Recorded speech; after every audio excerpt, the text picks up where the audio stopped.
Hello and welcome to the Gooner Talk, back again with you guys for another episode of what is the Arsenal Transfer Show. Join you every morning at 8 a.m. UK time. Hope you're doing good. Hope you're doing well. Thank you as always for making this a part of your morning routines. It is very much appreciated. I hope you've had a good start to your weeks. I hope that indeed you've had a fantastic time enjoying the weather. If you're here in the UK, it's been gloriously warm and sunny. I've been working all week, so I've not necessarily had the best of opportunities to enjoy it. Also, of course, I hope you enjoyed yesterday morning's show with myself and Harry. We did the Canton and Simeon show. We looked at a lot of Arsenal transfer targets. We kind of rated where we thought they would go in terms of likelihood for us going into this summer transfer window.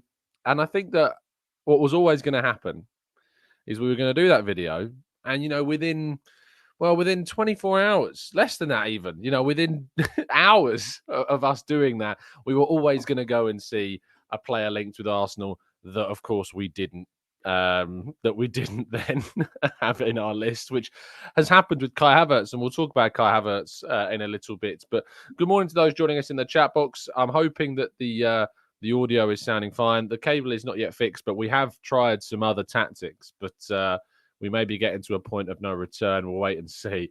But I'm hoping the audio is fine. Do make sure to throw it into the chat box if you're here or notice any issues, and I'll do my best to sort them out as quickly as possible. Good morning to Granddaddy Gooner Paul. Good morning to Anthony, to Rich, to Gyrox, to Gooner Jake. Good morning to Jack. Good morning to Morgie, to Farouk. Good morning to Jose. Good morning to Olu, Stevie, Stephen, Carlton, to Barney. We've got a Doddy Relay. We've got Martin, Alpha Dan, of course, John, Chris, Marcus, and plenty more of you guys joining us as always. Thank you, everybody, for tuning in. It is always very much appreciated. It was also great to see, I think it was over 1,000 people tuned into yesterday morning's premiere of a pre-recorded show, which is an amazing achievement for everybody involved. So thank you to everybody that did that.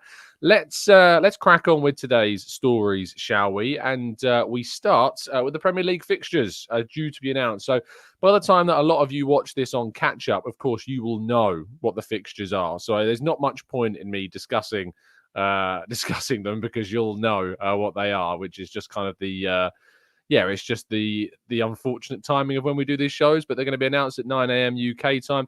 What we have seen, though, Team News and Ticks, which is a very good, well-informed Twitter account who is very good at Arsenal leaks, has revealed that Arsenal's home game, they suggest, is at home against Forest on the Saturday at 12:30 p.m. So that's a really good, if indeed is true, a really good starting game. Arsenal won that fixture 5-0 last season. It gives Arsenal an opportunity, of course, as we saw at the end of last season, to get some revenge against Forest, if you like. But I'm very much grateful if this is indeed true. Also, I've seen people suggesting that if we play at home in the first game, it means we can't be at home in the final game. I'm telling you now, this is not true. If you get a home game first, you can still get a home game last. So just a heads up for those that thought that was a theory, because it's not. Anyway, moving forward, to say the fixtures will be out at 9 a.m, so you can read them all then. Smith Rowe will be called up for the Euro Under-21 England squads and has been done so for the Euros this summer, taking place in Georgia and Romania. He's the only Arsenal participant, I believe, in the squad. So we wish Smith Rowe the best of luck. What it does mean, it probably will delay Smith Rowe's return to pre-season. He'll probably join up a little bit later. He'll probably miss that trip to Nuremberg, the Germany trip, when we play Nuremberg again this summer. It's not likely that we'll see Smith Rowe involved in that, but hopefully he'll be fine to return for the US tour that is going on this summer, of course. Now, there are serious doubts, according to Liam Tomey of The Athletic, that Ethan Nwaneri will sign a new deal at Arsenal. Chelsea, Manchester City, and Manchester United are all said to believe to be interested in trying to snap up Arsenal's record Premier League appearance maker, Ethan Nwaneri. As we know, Arsenal want to keep hold of him. They've made big strides to try and keep him. They've done all they can to show that they are willing to give him a serious go at Arsenal in a senior capacity. 15 years of age and already having a Premier League appearance. However, there are serious doubts, it seems, that he would indeed stay at Arsenal and could end up moving somewhere else. So we'll have to wait and see and get any updates on this as and when we get them. Now, according to Simon Phillips, who is a very well connected Chelsea outlets provider, runs some Chelsea channels, he has suggested that Arsenal have their bid for Moises Caicedo ready, and that Arsenal are indeed looking to push again ahead of Chelsea to get a deal for the Ecuadorian midfielder done. It is not apparently affected by the Rice deal, as we know, and we're going to be talking about Havertz shortly. Apparently, it's not affected by that either. Arsenal want to bring in some really high-level quality players this summer, and Caicedo remains very much on their list of players that they want to go for, and are said to be readying now a bid for Brighton, as are Chelsea, and Caicedo will have to make his decision, it seems, to choose between Chelsea and Arsenal. So we'll have to wait and see. Now, the main story of the day is, of course, reported by David Ornstein yesterday, but was also reported by a number of outlets and various sources prior to this in regarding interest. Arsblog did an article on it early yesterday morning in which Andrew wrote about being in the know regarding interest in Kai Havertz. But David Ornstein reported for The Athletic later on yesterday afternoon that Arsenal have made a first proposal for Kai Havertz. Now, suggestions are that Chelsea want between 70 and 75 million pounds for the German international, but that Arsenal don't have much of an intention of paying that amount of money. That said, there was a report from Sami Mokbel, who writes for the Mail, who suggested that Arsenal were willing to go as high as 60 million pounds all in to get a deal for Kai Havertz done. So it does seem that Arsenal are willing to pay a significant amount of money.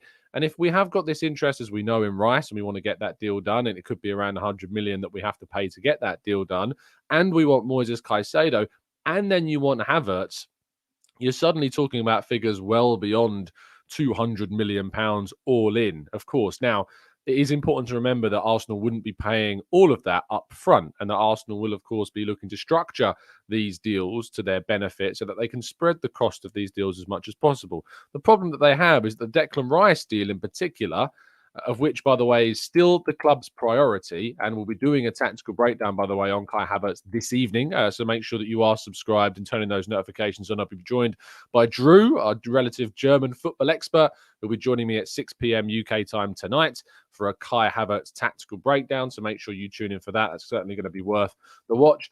But as mentioned, Arsenal's priority remains sorting out the Rice deal before pressing ahead with Kai Havertz and an interest in the player. So I'm very much looking forward to seeing how these deals play out. And I can imagine that in part 2 of today's show, there's going to be plenty of you asking questions about Kai Havertz, and I'm going to be certainly trying to tackle as many of them as I can. But just know that this information regarding Havertz, of course, has not affected the Rice deal in any way, and that Arsenal are still prioritising that and trying to sort that out. Negotiations between Arsenal and West Ham continue to come to an agreement on a price before they make that official bid, which is expected very soon. And I know people are getting very frustrated with that. Why haven't we bid yet? Why can't we just bid? Well, it's because you just don't know how these transfers work, basically. Arsenal are trying to come to an agreement with West Ham, an agreement on the price before we come to place that money. And Arsenal want to do some big business this summer, so they're trying to get a deal that is suitable for them, so that they can get the rest of the players in that we know that we need to add during this season. Right then, let's go to part 2 and tackle a lot of the question marks and the debate surrounding Kai Havertz right after this.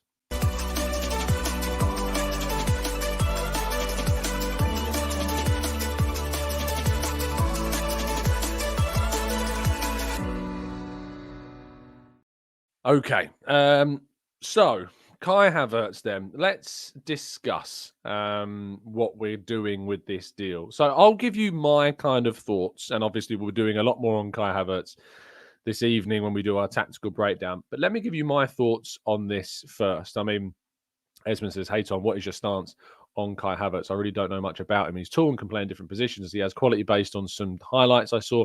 Do you think we should go for Caicedo instead? Now, the first thing to point out, as I said during the first part of the show, the Kai Havertz deal is not said to affect the Rice and the Caicedo interest. Arsenal have always had the interest in Rice and Caicedo. They've always wanted to sign both players. It is not, to my understanding anyway, said to affect Arsenal's interest in going for those two players. So it would be an indication that Arsenal are spending or looking potentially to spend a huge amount of money this summer, and they are in the most strong financial position that I think they've ever been in as a club. So I am open to the idea of buying Kai Havertz personally. I think that he is a player that we saw at Bayer Leverkusen is of real quality, and that there is a player there that can produce some fantastic performances, and at 20 years of age was doing really well in the Bundesliga. Now, a lot of people have asked the questions around his position and what his best position is. For me, those suggesting that he would play, where Xhaka plays, which I know I don't like using the terminology of the Xhaka role. I just can't see that happening. I don't think that's sensible. I can't see him playing where Xhaka played last season. What I can say is that I see him playing potentially still with Ødegaard, maybe, but he would be the player that plays slightly further ahead of Ødegaard, and Ødegaard would be more of a supporting figure. Or you swap out Gabriel Jesus for Kai Havertz in certain games. Now, some people would say, why would you sign Kai Havertz when you've got Gabriel Jesus? And look, I don't want to hear this stuff of Havertz can play wide right or wide left. Trust me, you don't want to play Havertz in the wide areas. You just don't. That's what happened with Chelsea, and that's why his profile has dipped so much. And you'll hear more about that in tonight's Tactical Breakdown show. If you use Kai Havertz, you need to use him in central areas. You need to make him the figure which is receiving the support from the players around him. If you play him in those wide areas, you are going to unfortunately not get the best from Kai Havertz. And that's what Chelsea have unfortunately done too often, is play Kai Havertz in those wider supporting roles rather than being more of the centre of attention. And you must also take into account that Chelsea last season were dreadful, absolutely dreadful. And of all the players in that squad, Kai Havertz was the one that was standing out one of the most, and actually one of the players that was least affected by this big dip and was still doing absolutely everything that he could, in those positions. But what I think that Kai Havertz is whilst he's not what I would describe as a typical number 9, in the way that we play with Jesus, dropping deep, playing in this kind of false 9 role, if you like, that is exactly the role that Kai Havertz is, for me, going to flourish in. Now, he can also play as a second striker, and you could play him with Jesus kind of in behind him, and that means you probably have to take Martin Ødegaard out, or you'd want to rotate and stuff. But I think what people are forgetting a lot, actually, is that we have the Premier League next season, we have the Champions League next season, we have the FA Cup, and we have the League Cup. And all of these people that have been talking so long about the need to compete, the need to make sure that we go far in the cup competitions, that we have to learn how to rotate, and Arteta needs to get better at rotating players, are now completely writing off the idea of adding a Kai Havertz option that could rotate with Jesus, that could rotate potentially in the number 10 role if we wanted to move to a second striker position. And I think that Kai Havertz has shown numerous times that he would add physicality, he'd add verticality to this team, and he'd add different role. He would add something different to what we haven't got. And I've been asking for a long time for Arsenal to add something different. You go watch his time at Bayer Leverkusen, the threat he was aerially in the box for Bayer Leverkusen as well. And go and have a look at some of those examples too. It's a different option for us. And I think that is what I've cried out for. Now, the physical, taller forwards that we've been linked to, Rasmus Højlund, for instance, is very raw, of course. I would be interested to see what would happen if we signed it, but he's still very raw, very young. You look at Kolo Muani, who is far too expensive. You look at Gonçalo Ramos, who again is probably going to be far too expensive, upwards of £80 million for both of those players. Victor Osimhen, going to be far too expensive, over £100 million for him. If Arsenal can get Kai Havertz, for me, I struggle going beyond £50 million personally. So if we're going to spend 60, he better succeed, because that's a lot of money that we'd be investing. I feel uncomfortable going above 50 million personally. And I think that people have been too quick to rule this one out. I think people have been too quick to just kind of toss this idea of Kai Havertz aside. And I think that's naive. I think that speaks more to the reactive nature of us Arsenal fans, and actually less so about being more open and looking at what he could bring to the Arsenal team. And not to mention, playing in that Chelsea team, as we have learned a number of times, is never always going to be a guarantee to see players succeed. I mean, look at Mihajlo Mudryk, most recently. I think if you look at other potential players as well, Marc Cucurella, fantastic at Brighton, really dipped at Chelsea. Saul Niguez, went on loan to Chelsea from Atletico after being one of the most high-profile younger Spanish players, dipped massively. 2 seconds. TGT sneezes back. Timo Werner, so highly rated at RB Leipzig, goes to Chelsea, and we all saw what happened. Tiémoué Bakayoko, fantastic at Monaco, goes to Chelsea. Look what happened.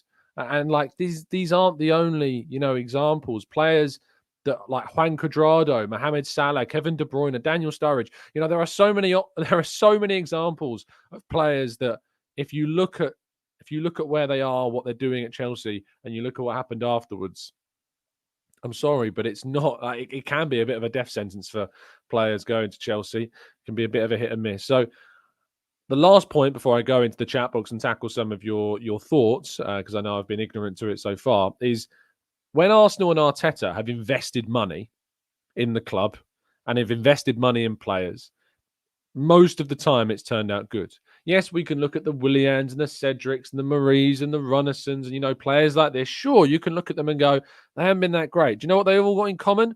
We didn't invest loads of money because we were willing to take more risky punts on them to be depth options than, actually investing money. There is only one player for me, really, that Arsenal have invested significant money into that hasn't necessarily worked out thus far, and that's Fabio Vieira. But the others, Ben White, Zinchenko, Gabriel Jesus, Partey, Gabriel, Ramsdale, we're talking about players here that have really made a difference into this Arsenal team. And they're the players that we've invested in.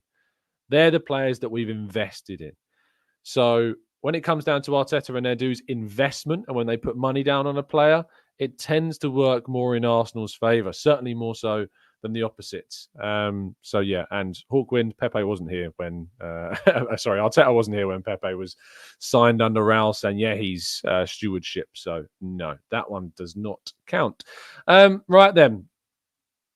Let's go into the chat and take some questions. Now, there was a super chat that I want to grab from Zeus Modes, who says, surely 60 million can be used better elsewhere. He hates the back of the net. Why are we helping Chelsea with their mess? Every club should just let them suffer.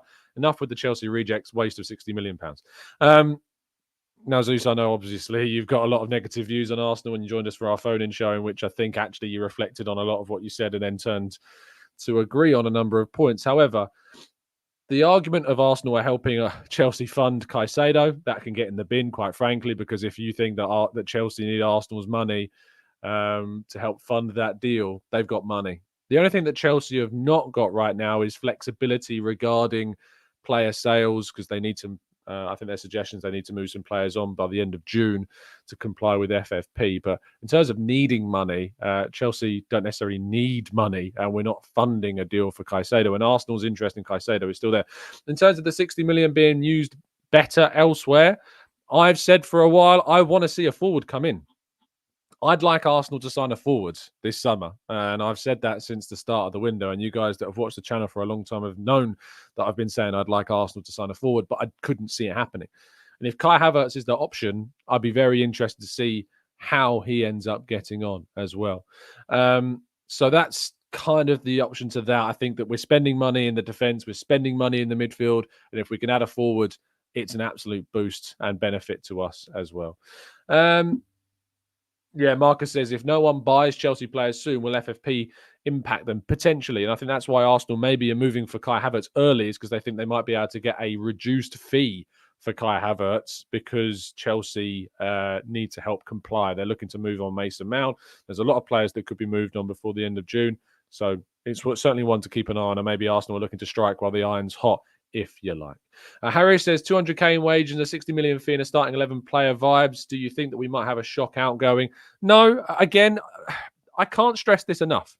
We can't have our cake and eat it. We can't moan that Arsenal's squad isn't and doesn't have the strength in depth to cope with the Premier League title race and a Champions League next season, and then question, well, we don't have a place for Havertz. Who's going to be dropped? It's not about, stop asking the question who's going to be dropped, because it's all about rotation. It's all about strength in depth. It's all about building a group of players that can be rotatable.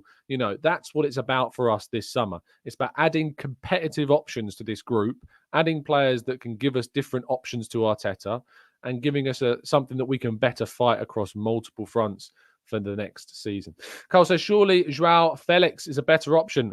Arguably, the financial package to get Joao Felix could be even double that of Havertz's potential price, so not necessarily. Robert says, if we had Havertz and Odegaard as dual eights with Rice holding, would that not provide speed in transition? Again, I'm not a big fan of Havertz being put in the 8 role.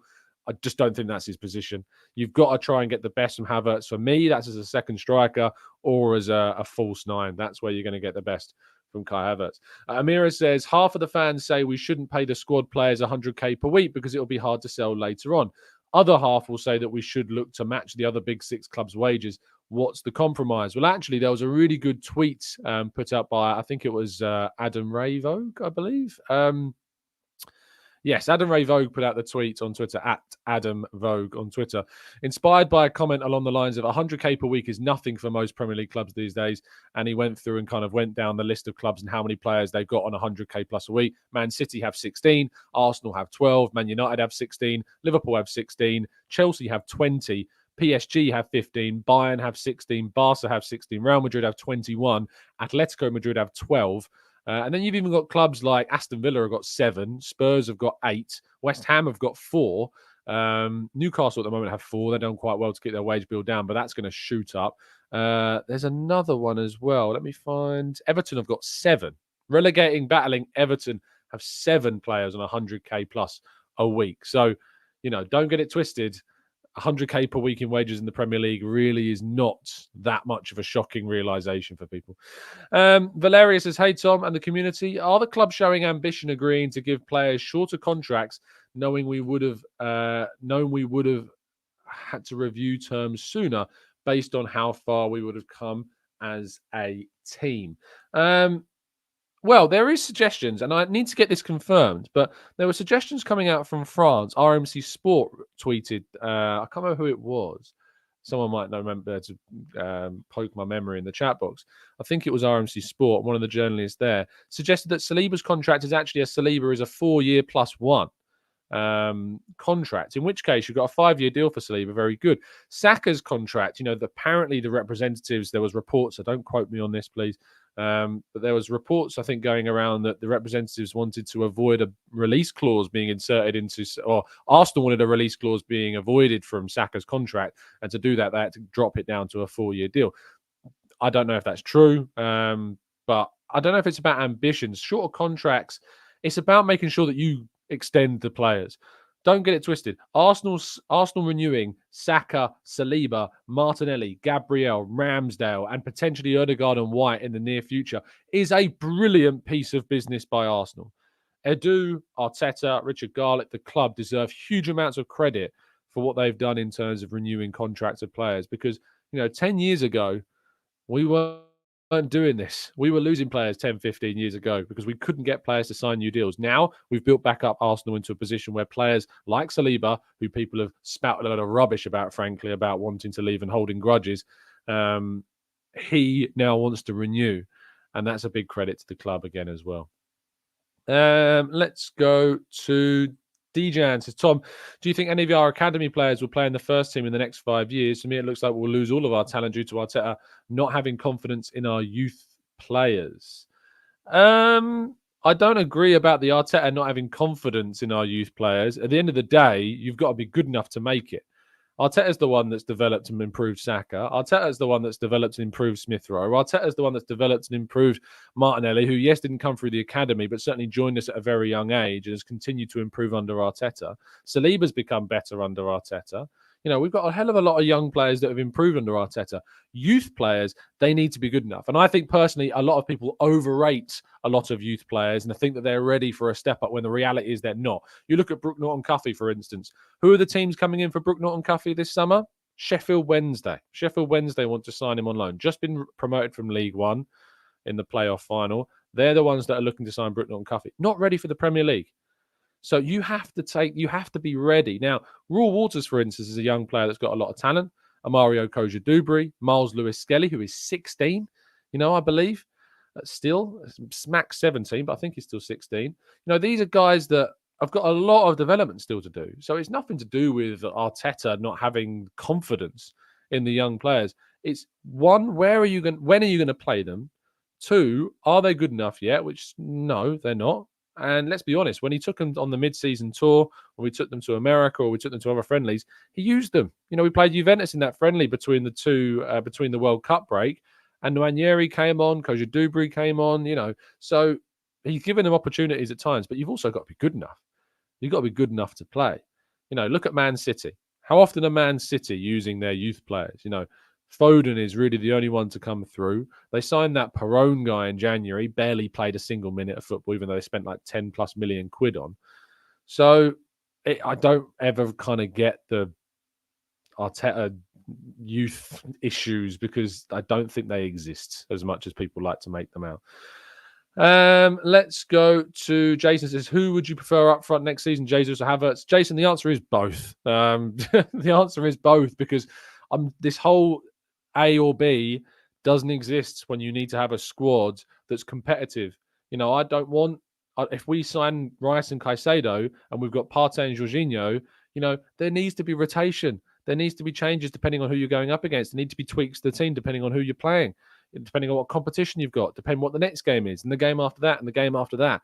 So it's not about who do you prefer, it's who suits which game, who's on the best form, and who's going to come off the bench and get the most impact as well in certain fixtures. So we need to stop thinking in such a binary way regarding football, and especially regarding Arsenal, because we've made a mistake in that area for too long. John says, why are people still so skeptical of Arteta as a talent ID, despite signings like Jorginho coming in and hitting the ground running? Because there's always going to be doubters. There's always going to be critics, John. There's always going to be people that, I'm going to be very blunt here, don't like Arteta. There are people that just don't like Arteta, and they're never going to like Arteta. And I don't know if it's a pride thing. I don't think it's just a principled thing, but there are people that are just never going to like him, and we just have to accept that. What we can't just kind of ignore, though, is all the good things that happen. So when we talk about, when some people say we've got a 50-50 track record when it comes to transfers, if you're looking at just numbers of players, sure, we can talk about there being a bit of a 50-50 in terms of numbers. But when you look at the actual investment aspect and you look at how much money we've invested, how much of that money has been a success and how much of it hasn't, well, the ones that hasn't are, as I've mentioned in the show already, your Willians, who cost us nothing other than wages, Tavares, who's been like 7 million quid, Marie, that was like 10 million quid and we've sold for 6 million, Cedric, that we didn't pay a transfer fee for but we've paid a fair amount in wages. But then when you look at the successes, Ben White 50 million, Zinchenko 30 million, Erdegaard 30 million, Ramsdale 30 million, Partey 45 million pounds, Gabriel 25 million pounds, it's Jesus 45 million pounds. So it's when you look at those investments that have been made under Arteta and the amount of money that's been spent, a huge proportion of the money falls on the hit side than the miss side. And that should give people encouragement that when Arsenal make an investment, you know, most of the time it returns well. And there's still question marks over Fabio Vieira, but based upon what he did at Porto, there's clearly a player there, and maybe we'll see that next season. Who knows? We'll have to wait and see.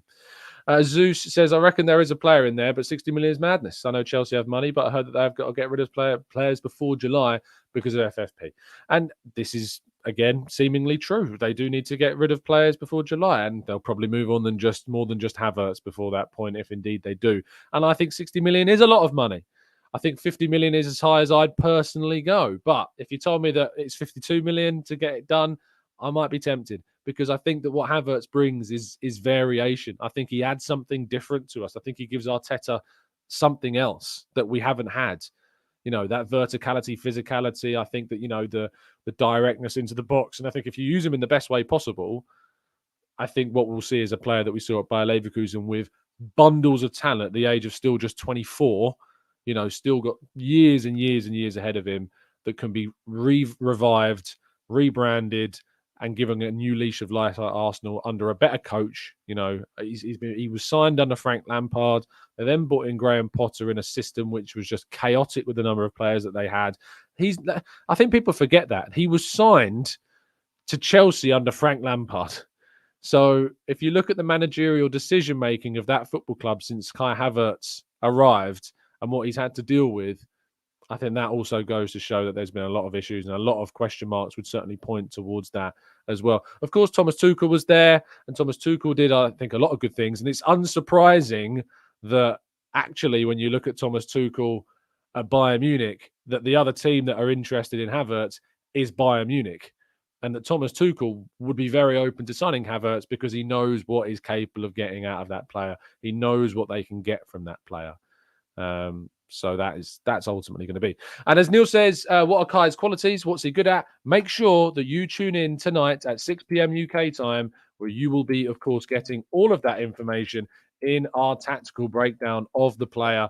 At 6 p.m. UK time tonight, we'll be doing a tactical breakdown, delving deep into Kai Havertz's strengths, his weaknesses, his best position, how he compares against some of the other players that play like false nines, play like second strikers. We're going to be looking at those comparisons for this season. We're going to be talking to Drew, who has, I promise you, seen more of Kai Havertz for both Chelsea and for Bayer Leverkusen than nearly anyone else. There's one person I know that I trust when it comes to German football expertise and who actually watches the player. It's Drew. So make sure you do join us a little bit later on this afternoon, where you'll be getting all of the updates that you can dream of regarding Kai Havertz. So do indeed tune in for that.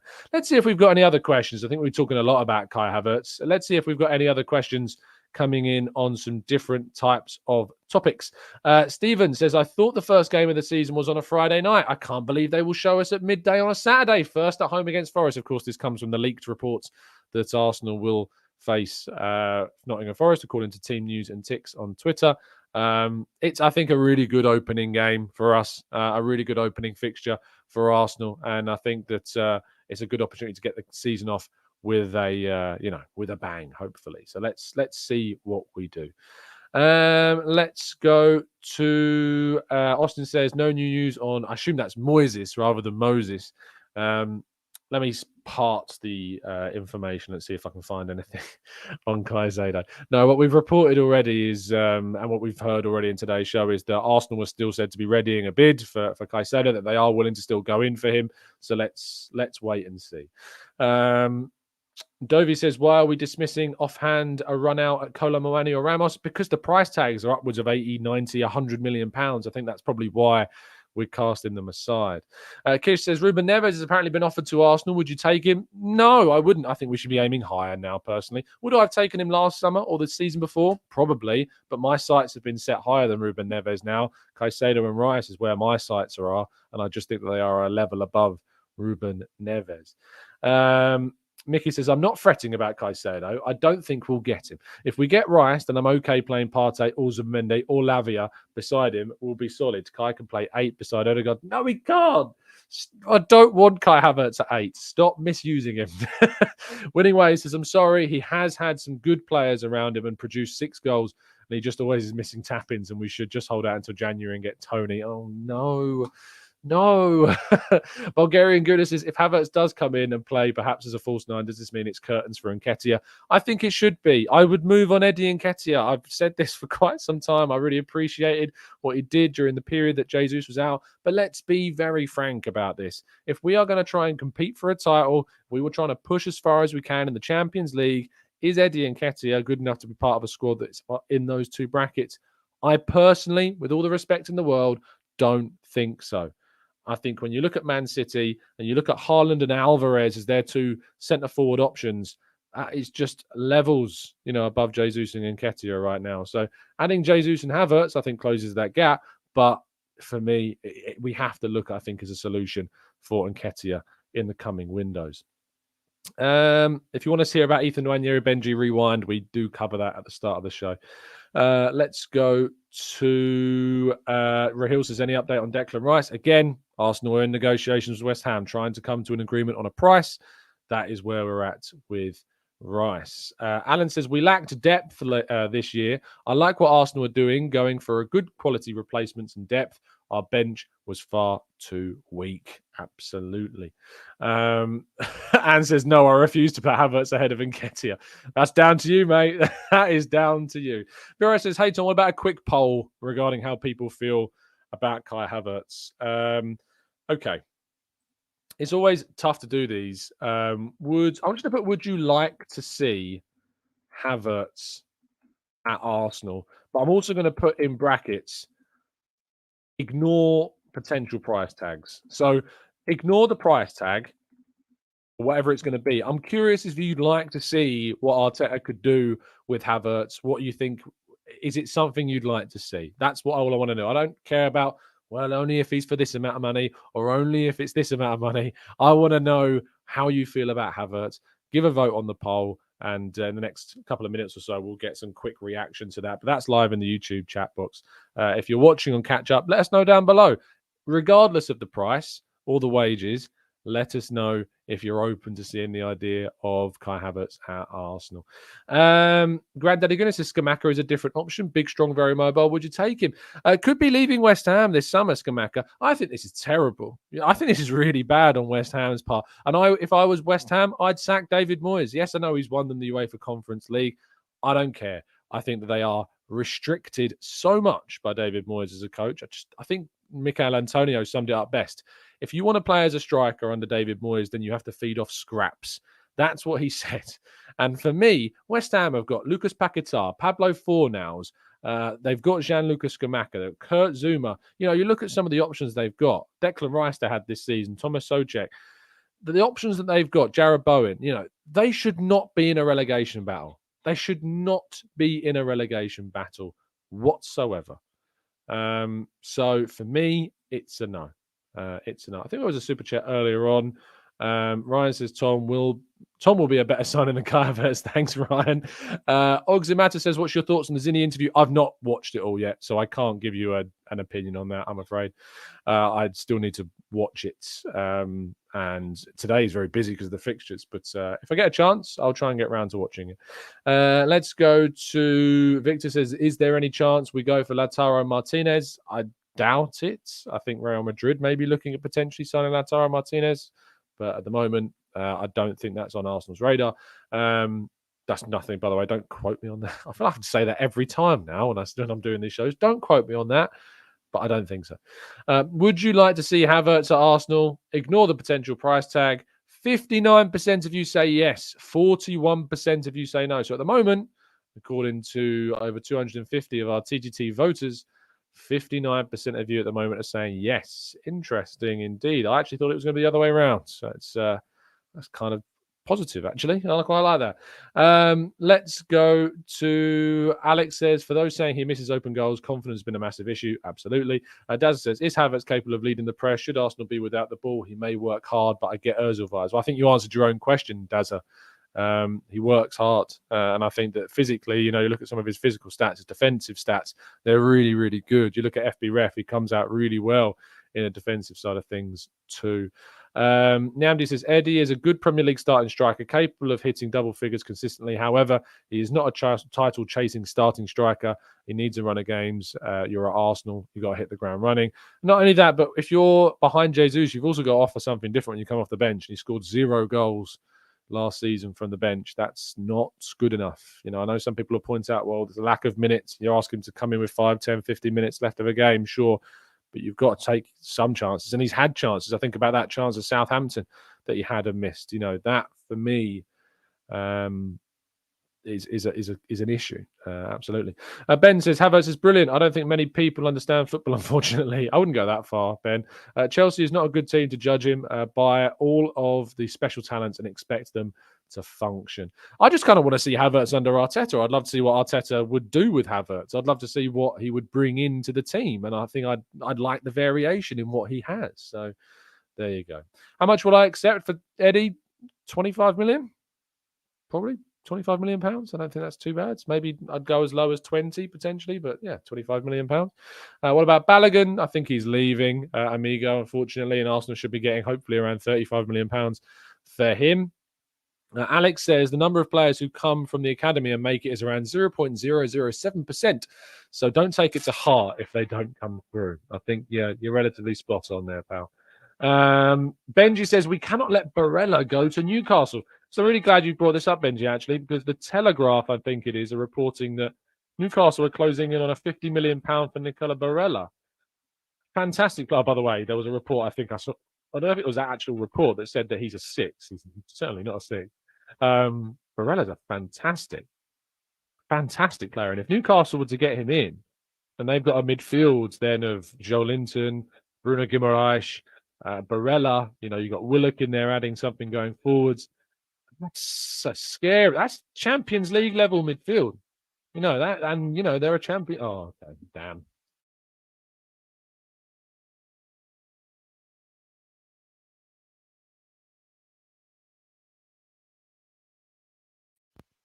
We're back. I'm hoping we're back. Okay, sorry about that. The microphone went a bit dodgy again. Um, I think that when it comes to Nicola Barella, you know, that's a fantastic bit of business by Arsenal. You add him to Joe Linton, you know, you add him to it's Bruno Guimaraes. It's a Champions League level midfield. That it's a brilliant, brilliant piece of business by Newcastle if they get it done, and it is a big if. It's a big, big if. So let's wait and see. Anyway, I think that was probably a big hint from my laptop telling me that your time's up. So thank you ever so much, everybody that's tuned in. Really appreciate your time, as always, tuning in and listening to the show. I think we're going to have to be getting a new mic, unfortunately, from the looks of things, because we've installed the new drivers. We've added, we've changed the cables, and it's still not working. So I'm going to be sending some angry emails today to Apogee, who have made this microphone. Not very good, Apogee. Should have lasted a lot longer than this, and it's been sitting here. It's not I've been throwing it around the room or anything. Should be better. So I think I may be investing in a Shure microphone. I had Clive text me yesterday saying you need a Shure microphone, and Harry uses one of those as well. So I think it's going to have to be that moving forwards. Let's see.